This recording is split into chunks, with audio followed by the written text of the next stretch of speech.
Hello friends, welcome and welcome back to my channel again. तो कैसे हैं आप सभी? मैं तानिया खान सैफी फिर से वेलकम करती हूँ आपका अपनी न्यू वीडियो में। तो आई होप आपको मेरी आवाज़ क्लियर आ रही होगी। एक्चुअली मेरा माइक नहीं मिल रहे थे, सोचा कि बिना माइक के हम वीडियो बना लेते हैं, क्योंकि वीडियो भी बनाना मतलब ज़रूरी है, क्योंकि अभी आपके पास बहुत कम टाइम है।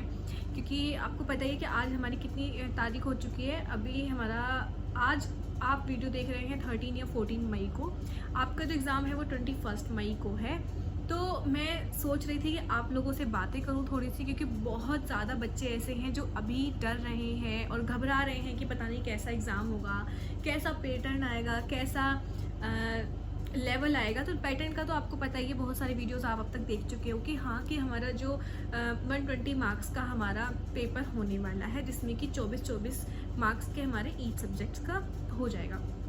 तो पैटर्न आपका पता है। लेवल मैं बता देती हूँ, लेवल मॉडरेट लेवल रहेगा। ज़्यादा इजी नहीं आता है, ज़्यादा हार्ड भी नहीं आता है।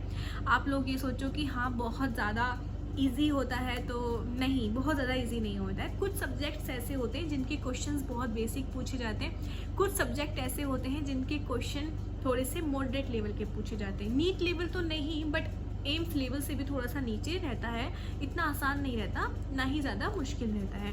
अगर आपकी तैयारी अच्छी है तो आपके अच्छे मार्क्स आ सकते हैं। तो इसलिए अपनी तैयारी को और ज़्यादा बेहतर बनाओ, बेहतरीन बनाओ, बेहतर से भी बेहतरीन बनाओ अपनी तैयारी को। तो अभी मैं सोच रही थी आपको एक पैटर्न सा बता दूं, किस तरह से आपको इन 6-7 दिन या 10 दिन जो भी आपके पास हैं, इनमें आप कैसे प्रिपरेशन करो, कैसे अपनी तैयारी को अच्छे से करो। और आप घबराएं तो बिल्कुल भी नहीं, क्योंकि आप एग्ज़ाम देने जा रहे हैं, कोई जंग लड़ने नहीं जा रहे हैं। तो आपको सिर्फ अपना जो आपका जो माइंड है उसको आपको बिल्कुल स्ट्रेट रखना है। बस अपने एग्ज़ाम की तरफ फोकस करना है। आपको ये नहीं सोचना है कि ऐसा ना हो कि मेरे मार्क्स कम आ जाएं और मेरे घर वाले मुझे बोलें कि हाँ आपने तो इतनी मेहनत की थी, इतने कम मार्क्स क्यों आए। तो देखिए, उन्हें आप पहले समझा के रखें कि कंपटीशन बहुत ज़्यादा हार्ड है, हाई है, कंपटीशन ज़्यादा हाई है। बहुत सारे बच्चे ऐसे हैं जो पार्टिसिपेट करते हैं एंट्रेंस एग्ज़ाम में। तो अब एंट्रेंस एग्ज़ाम भी किसी कॉम्पिटिटिव एग्ज़ाम से कम नहीं होते हैं। तो इसलिए आप उनको पहले से समझा के रखें और उन्हें बताते रहें कि पेपर का लेवल हार्ड आता है। इतना ना बताएं कि ईजी आता है, ईजी आता है, तो उनके दिमाग में वही चीज़ फिट हो जाएगी कि हाँ ईजी आता है, तो फिर तू क्यों नहीं कर पाया, है ना। तो इसलिए अभी आप बता के चलें कि पेपर का लेवल मॉडरेट आता है, ठीक है। अब बात करते हैं कि तैयारी आपको करनी कैसे है, कि आखिर कितना पढ़ना है, क्या क्या पढ़ना है, क्या नहीं पढ़ना है। तो ये चीज़ें, तो आपको जो आपकी तैयारी अभी तक कंप्लीट हो चुकी होगी, आपका सिलेबस कंप्लीट हो चुका होगा, क्योंकि अब तो आपके पास टाइम नहीं है कि आप सिलेबस कंप्लीट करो।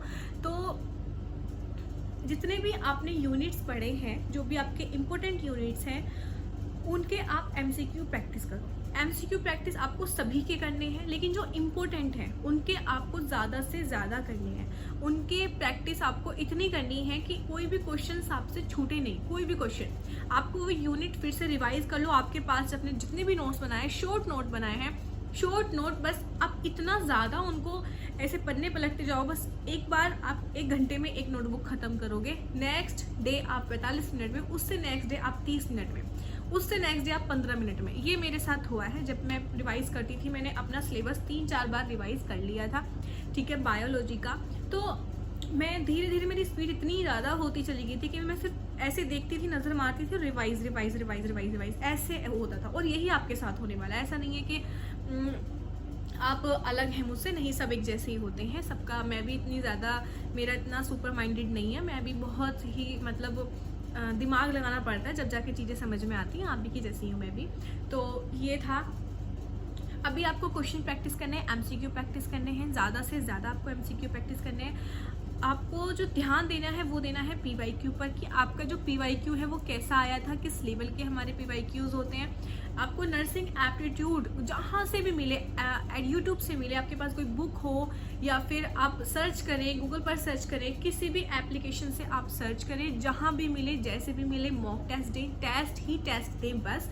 क्योंकि अब यहाँ पर आपको जो टाइम है, हाँ एक चीज़ और मैं बोलना चाहती हूँ, आप किसी भी एप्लीकेशन से जुड़े हुए हो और वहाँ पर आपको टेस्ट प्रोवाइड किए जा रहे हैं, ठीक है, तो फिर वहाँ पर आपके कम मार्क्स आ रहे हैं, तो प्लीज़ उससे तो बिल्कुल ना घबराएं आप, क्योंकि वो जो टेस्ट आपको प्रोवाइड किए जाते हैं ना, वो बहुत ही ज़्यादा हार्ड लेवल के किए जाते हैं, जिससे बच्चा डिमोटिवेट हो जाता है। तो आप यूपी वाले हैं तो आपको घबराने की ज़रूरत नहीं है। उन टेस्ट को देकर ये सोचने की बिल्कुल ज़रूरत नहीं है। कि हाँ इसमें मेरे कम मार्क्स आ रहे हैं, मैं वहाँ परफॉर्म कर पाऊँगा कि नहीं, तो वो जो लेवल रहता है वो बहुत हार्ड रहता है, उससे घबराने की ज़रूरत नहीं है। ठीक है, तो ये था हमारा कि आपको क्या पढ़ना है, सिर्फ एमसीक्यू प्रैक्टिस करने हैं, नर्सिंग, एप्टीट्यूड, इंग्लिश ग्रामर और बायोलॉजी के। ठीक है, ये तीनों। और रही बात फिजिक्स और केमिस्ट्री की, तो उसमें आपने अभी तक अपने बेसिक जो आपकी चल रही है, मैराथन चल रही है या फिर टॉपिक वाइज आपके एमसीक्यू चल रहे हैं, जनरल साइंस के आपके एमसीक्यू की क्लासेस चल रही हैं, आप वो देखें और क्लासेस देखें, एमसीक्यू प्रैक्टिस करें, बस क्लासेस देखें ही देखें। आपको मैराथन तो एक भी नहीं छोड़नी है। और लास्ट के वीक में जो मैराथन होती है, मैं आपको ज़्यादातर यही सजेस्ट करना चाहूँगी कि वो जो लास्ट की मैराथन होती है वो आपको स्किप नहीं करनी है, वो आपको ज़्यादा से ज़्यादा देखनी है, पूरा फोकस उन पे लगाना है। और हाँ, एक चीज़ और, जो आप मैराथन देखो, फिजिक्स, केमिस्ट्री, बायोलॉजी, जितने भी आप एमसीक्यू देखो, जो जिस चीज़ से सर ये बोले कि हाँ ये इंपॉर्टेंट है, ये मेन है, तो उसको आप अपने पास एक कॉपी रखो, उन्हें नोट डाउन कर लो। पूरा क्वेश्चन नहीं उतारना है, लेकिन इस तरीके से जो आपको याद रहे कि हाँ इसका आंसर ये है। पहले क्वेश्चन में जो भी एक की पॉइंट हो वो रख दो, उसका फिर आंसर में पूरा उतारना नहीं है, पूरा मत उतार देना कि खामखा टाइम वेस्ट करो।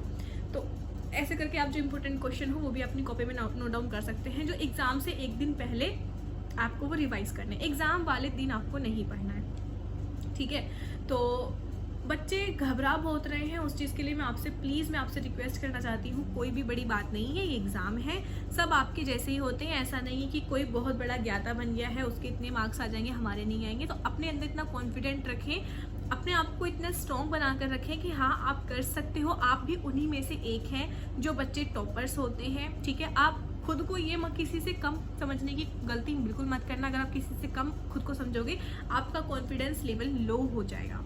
ठीक है, तो आपको अपने आप को मोटिवेट रखना है, अपने माइंड को स्ट्रेट रखना है अपने एग्ज़ाम की तरफ। फिलहाल अभी किसी से बात मत करो, ये मत देखो कि उसकी तैयारी ऐसी है, उसकी तैयारी ऐसी है, मेरी ऐसी तैयारी क्यों नहीं है, तो ये बिल्कुल ना सोचें आप। ठीक है, सबकी तैयारी सबके जैसी होती है, ऐसा नहीं है कि उसकी तैयारी बहुत अच्छी है, लेकिन वो परफॉर्मेंस जो है वो मैटर करती है। किसी किसी की तैयारी बहुत अच्छी होती है लेकिन वो परफॉर्मेंस नहीं कर पाते हैं, किसी किसी बच्चे में ये गलती हो जाती है। लेकिन कुछ बच्चों की तैयारी उनसे ख़राब होती है, उनसे थोड़ी सी कम होती है, लेकिन जब वो एग्ज़ाम सेंटर पर जाते हैं तो वो परफॉर्मेंस उन बच्चों से ज़्यादा अच्छा कर देते हैं। ये मैंने फील किया है, देखा है अपनी आंखों से। तो इस बात को आप लेकर ना चलें, किसी को खुद से कंपेयर ना करें। बस आप यही गलती मत करना, खुद को किसी से कंपेयर मत करना। आप सबसे अलग हो, सबसे बेस्ट हो। ठीक है, इसमें प्लीज़ मोटिवेट रहें, डीमोटिवेट ना हो। अपनी फैमिली को समझा कर रखें कि पापा अम्मी अगर हमारा सिलेक्शन नहीं होता है तो आप पैसे तैयार रखें, हम प्राइवेट कॉलेज में एडमिशन लेंगे। ठीक है, क्योंकि आपको इस बार एडमिशन लेना है, ज़रूर से ज़रूर लेना है। आप बिल्कुल भी स्किप नहीं करनी है ये ईयर, क्योंकि नेक्स्ट ईयर का अगर आप वेट करेंगे तो पता नहीं क्या पैटर्न में चेंजेस हो, क्या हो, पता नहीं, कुछ नहीं पता क्या हो जाए। तो इसलिए अभी से आप सोच के चलें कि इस साल आपको एडमिशन लेना है। प्राइवेट कॉलेज से ले लें, मैं भी प्राइवेट कॉलेज से पढ़ रही हूँ, वही सिलेबस पढ़ाया जाता है जो गवर्नमेंट कॉलेज में। सिर्फ और सिर्फ बात कहाँ आती है, सिर्फ और सिर्फ फीस का भी इतना ज़्यादा आप ना सोचें। ज़्यादा हाई फीस वाले कॉलेज में ना लें एडमिशन। अगर आपको फ़ीस का है, अगर फ़ीस का नहीं है तो आप फिर भी किसी भी बेस्ट कॉलेज में ले सकते हैं। कॉलेज बस पढ़ाई अच्छी होनी चाहिए। आप कॉलेज का मुंह मत देखना कि हाँ ये ऐसा है, यहाँ पे बेंच ऐसी है, यहाँ का व्यू ऐसा है, बिल्कुल मत देखना। सिर्फ और सिर्फ पढ़ाई, बच्चों का रिव्यू लेना, पढ़ाई देखना कि किस तरह की पढ़ाई होती है, सिलेबस किस तरह कंप्लीट किया जाता है। ये सिलेबस आपका मेन चीज़ है। अगर आप सिलेबस कंप्लीट करेंगे उसके बाद ही आप आगे आने वाले कॉम्पिटिटिव एग्जाम में अच्छे से परफॉर्म कर सकते हो। आई होप आपको बात समझ में आ गई होगी। आपको अच्छे से पढ़ना है, आपको एमसीक्यू प्रैक्टिस करने हैं, बहुत ज़्यादा से ज़्यादा एमसीक्यू प्रैक्टिस करने हैं, और कोई चीज़ नहीं देखनी है आपको।